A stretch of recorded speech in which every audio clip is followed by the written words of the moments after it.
Bah écoutez, en tout cas, c'est une super expérience. Je vois sur les réseaux qu'il y a pas mal de monde qui, pas qui critiquent, mais qui disent que le Paris-Brest-Paris a changé. Que c'est plus vraiment du cyclotourisme ou de la randonnée, c'est que maintenant il y a beaucoup de notions de performance.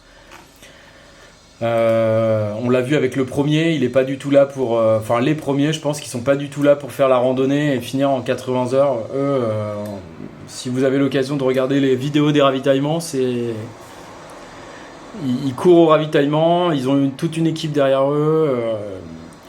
Voilà, le but c'est d'aller le plus vite possible et puis voilà. Donc c'est une performance incroyable de finir ça en 44 heures ou 41 heures avec seulement 3 heures de pause sur 1200 km. Mais du coup, certains disent que ça perd un peu l'esprit du brevet, enfin en tout cas de la randonnée pour devenir une cyclo-sportive. On le voit au départ, la manière dont ça part à fond. Voilà. Bon, en tout cas, c'est au niveau des bénévoles et de l'organisation, c'est incroyable.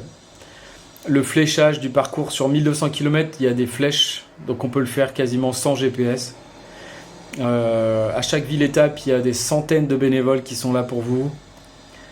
La quantité le choix des repas, la diversité, on mange chaud, enfin franchement c'est royal. Moi je m'attendais à manger dans les boulangeries, comme d'habitude, me débrouiller.